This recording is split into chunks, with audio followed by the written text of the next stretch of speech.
মোদী ট্ৰাম্পক দেখুৱালে তেওঁৰ প্ৰকৃত ৰং। ট্ৰাম্পৰ খেলত অপমানিত নেতানিয়াহু।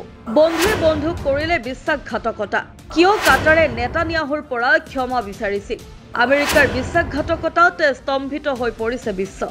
আমেৰিকাৰ ৰাষ্ট্ৰপতি ডনাল্ড ট্ৰাম্পে এনেকুৱা কাম কৰিছে যে যাৰ বাবে তেওঁৰ ঘনিষ্ঠ বন্ধুক লৈও তেওঁক বিশ্বাস কৰাৰ আগতে দুবাৰ চিন্তা কৰিবলৈ বাধ্য কৰিব। আমি এই কথা কোৱা নাই, ইজৰাইলৰ লোকসকলেহে কৈছে। এখন মাত্ৰ ফটোৱে ইজৰাইলৰ লগতে ভাৰতকো জোকাৰি গৈছে। সমগ্ৰ বিশ্বই প্ৰশ্ন কৰিছে যে ট্ৰাম্পে বেঞ্জামিন নেতানিয়াহুক কিয় বিশ্বাসঘাতকতা কৰিলে। ইতিমধ্যে প্ৰধানমন্ত্ৰী মোদীক বিশ্বাসঘাতকতা কৰি ট্ৰাম্পৰ তীব্ৰ অপমান কৰা হৈছিল। কিন্তু এতিয়া নিজৰ ব্যক্তিগত স্বাৰ্থৰ বাবেও তেওঁ নেতানিয়াহুক ৰেহাই নিদিলে। দৰাচলতে গাজা শান্তি চুক্তি ঘোষণা কৰাৰ পূৰ্বে ডনাল্ড ট্ৰাম্পে নেতানিয়াহুক এটা কোঠালৈ লৈ গৈছিল। তাতে ফোনটো তুলি লৈ এজন ব্যক্তিৰ লগত কথা পাতিবলৈ ধৰিলে। ইয়াৰ পিছতে ট্ৰাম্পে নেতানিয়াহুক এই ব্যক্তিজনৰ ওচৰত ক্ষমা খুজিবলৈ কয়। কল্পনা কৰকচোন, 57খন মুছলমান দেশে ভয় কৰা নেতানিয়াহুৱে এখন মুছলমান দেশৰ নেতাই ক্ষমা খুজিবলৈ বাধ্য হৈছিল। এতিয়া ডাঙৰ প্ৰশ্নটো হ'ল, ট্ৰাম্পে কাৰ ওচৰত নেতানিয়াহুক ক্ষমা খুজিবলৈ ক'লে আৰু কিয় হঠাতে প্ৰধানমন্ত্ৰী মোদীৰ ক্ষমতাৰ কথা উত্থাপন হ'ল?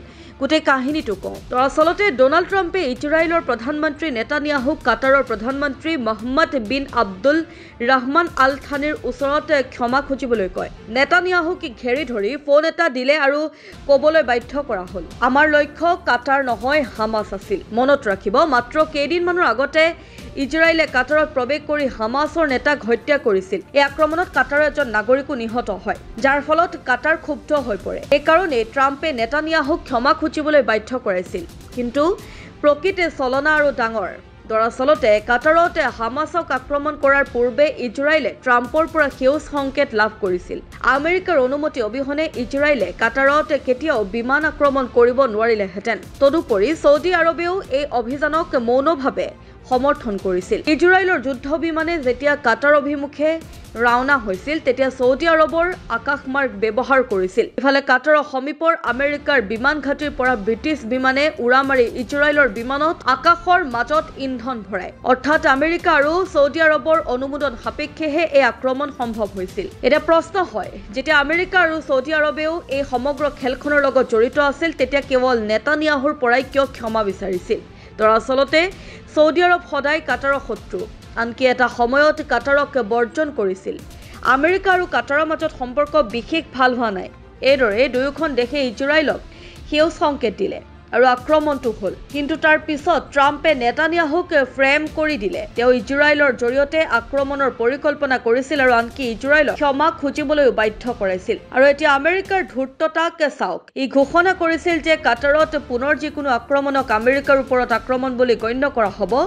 এইটো যদি পৃথিৱীৰ আটাইতকৈ ডাঙৰ প্ৰতাৰণা নহয়, তেন্তে কি? ট্ৰাম্পে প্ৰধানমন্ত্ৰী মোদীৰ সৈতে একেধৰণৰ লেতেৰা কৌশল খেলিবলৈ চেষ্টা কৰিছিল। জুন মাহত যেতিয়া প্ৰধানমন্ত্ৰী মোদী G7 সন্মিলনত অংশগ্ৰহণ কৰিবলৈ কানাডাত আছিল, তেতিয়া ট্ৰাম্পে সোনকালে আমেৰিকালৈ উভতি আহিছিল। সকলোৱে সন্দেহ কৰিছিল, যদিও আচল খেলখন পিছতহে পোহৰলৈ আহিল। কানাডাত অনুষ্ঠিত হোৱা বৈঠকৰ পিছত ট্ৰাম্পে মোদীক ফোন কৰি কয়, আমেৰিকাৰ মাজেৰে উভতি যাওক। একে সময়তে ট্ৰাম্পে পাকিস্তানৰ সেনাপ্ৰধান অসীম মুনিৰকো আমেৰিকালৈ আমন্ত্ৰণ জনাইছিল। তেওঁৰ কৌশল আছিল অসীম মুনিৰে প্ৰধানমন্ত্ৰী মোদীক ক'ব যে ভাৰত আৰু পাকিস্তানৰ মাজত যুদ্ধবিৰতি ট্ৰাম্পৰ বাবে হৈছে। ট্ৰাম্পে বিচাৰিছিল মোদী আৰু অসীম মুনিৰে সংবাদ মাধ্যমৰ সন্মুখত বন্ধুত্বৰ অভিনয় কৰক। কিন্তু PM মোদীয়ে তেওঁ চলনাৰ মাজেৰে দেখিলে। তেওঁ স্পষ্টকৈ ক'লে যে মোৰ সময় নাই। এইদৰে তেওঁ আমেৰিকাৰ ৰাষ্ট্ৰপতিগৰাকীক নিজৰ প্ৰকৃত ৰঙৰ সৈতে উন্মোচন কৰিলে। ভাৰতীয় প্ৰধানমন্ত্ৰীয়ে আমেৰিকাক এনেদৰে প্ৰত্যাখ্যান কৰাটো খুব কমেইহে দেখা যায়। অৱশ্যে কৰ্ণাৰ হোৱাৰ বাবে নেতানিয়াহুৱে তেনে কৰিবলৈ সক্ষম নহ'ল। ট্ৰাম্পে ক্ষমা খুজিবলৈ বাধ্য কৰাইছিল যদিও নেতানিয়াহুৱেও এক উল্লেখযোগ্য ঘোষণা কৰিছিল, বছৰৰ শেষৰ ফালে ভাৰত ভ্ৰমণ কৰি প্ৰধানমন্ত্ৰী মোদীৰ সৈতে সাক্ষাৎ কৰিব বুলিও কয়। ভাৰতৰ এই স্থিতিক লৈ আপোনাৰ মতামত কমেণ্ট কৰি আমাক জনাওক।